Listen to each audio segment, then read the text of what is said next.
Good morning, students. I have for you today just something extra because I think you can never get enough good books. This is a book that was one of my own son's favorites. It's by Cynthia Ryland, illustrated by Catherine Brown, and it's called The Old Woman Who Named Things.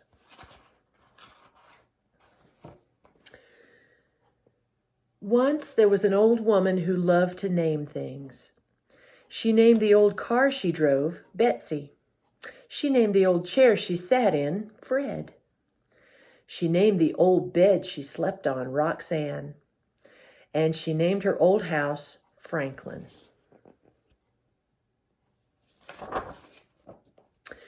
Every morning she would get out of Roxanne, have a cup of cocoa in Fred, lock up Franklin, and drive to the post office in Betsy.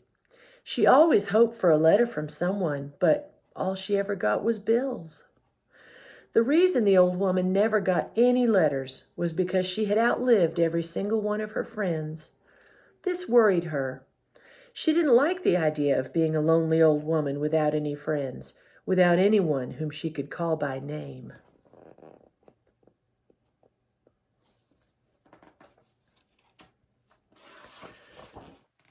So she began to name things, but she named only those things that she knew she could never outlive. Her car Betsy had more get up and go than anything around. Her chair Fred never sagged a day in his life. Not one creak or moan had she ever heard out of her old bed Roxanne.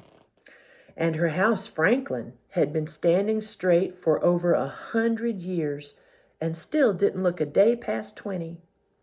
The old woman never worried about outliving any of them, and her days were happy.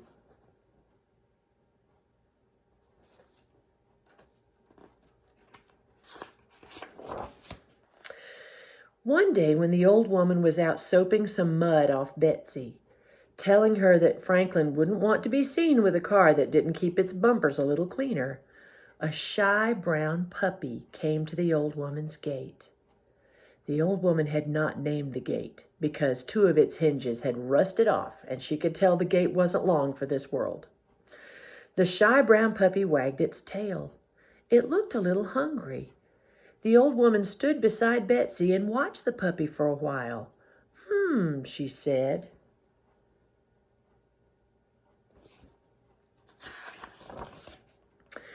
Then she walked into Franklin, got a chunk of ham from her refrigerator, and came back outside.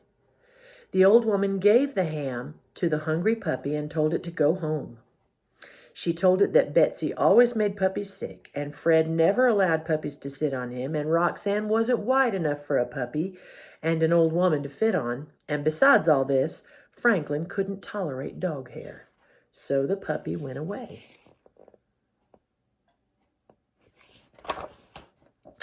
But the next day, the puppy was back.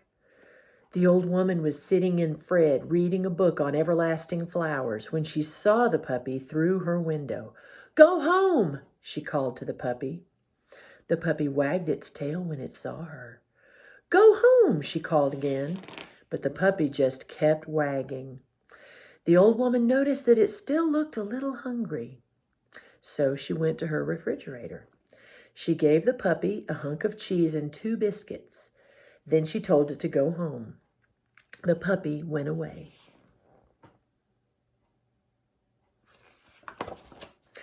That night, as the old woman plumped up the pillows on Roxanne, she thought about the puppy.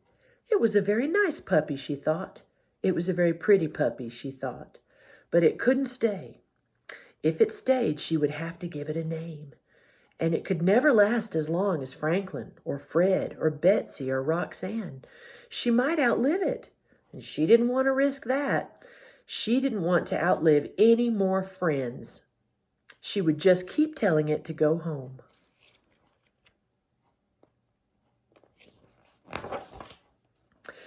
Every day the shy brown puppy came to the old woman's gate.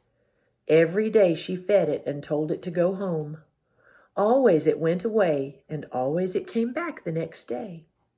This went on for many months. The puppy got bigger and bigger until soon it wasn't a puppy anymore.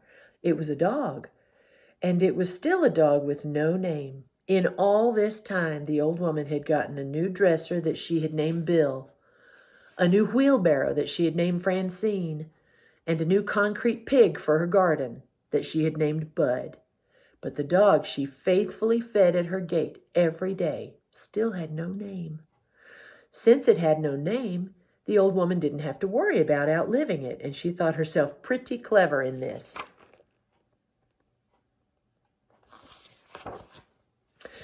Then one day the shy brown dog did not come to the old woman's house. She sat in Fred and watched the gate all day long, but the dog never came. The old woman felt sad. The next day, again, the dog did not come. The old woman drove Betsy around town looking for the dog, but she did not find it. The old woman felt even sadder.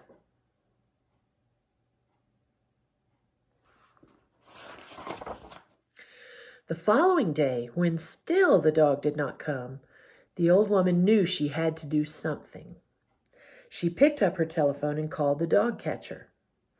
"Have you caught any shy brown dogs?" the old woman asked the dog catcher. "We've got a whole kennel full of shy brown dogs, ma'am," said the dog catcher. "Was yours wearing a collar with its name on it?" "No," said the old woman sadly, and she hung up the telephone. The old woman sat and thought about the shy brown dog who had no collar with a name. Wherever it was, no one would know that it was supposed to come into the old woman's gate every day, that she was supposed to feed it and tell it to go home every day, and that things were always supposed to be this way. The shy brown dog had no collar and no name, and no one would ever be able to know these things about it. The old woman made a decision. She locked up Franklin and drove Betsy to the dog catcher's kennel. She said to the dog catcher, "I've come to find my dog." He asked her what color it was. "It's brown," she said. He asked her how old it was. "About a year old," she said. He asked her what its name was. The old woman thought a moment. She thought of all the old dear friends with names whom she had outlived. She saw their smiling faces and remembered their lovely names, and she thought how lucky she had been to have known these friends. She thought what a lucky old woman she was. "My dog's name is Lucky," she told the dog catcher. He led her to a big yard full of white dogs and black dogs and brown dogs. The old woman looked and looked and looked, and finally she saw her own shy brown dog sitting beside a gate. The dog was looking at Betsy, parked in the driveway. The old woman called out, "Here, Lucky!" And at the sound of her voice, the shy brown dog came running.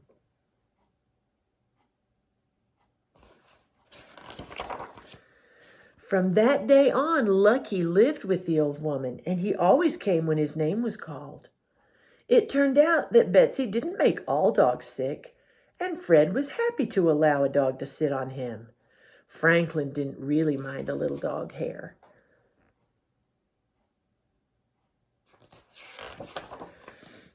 And every night Roxanne was sure to make herself plenty white enough for a shy, brown, lucky dog and the old woman who named him.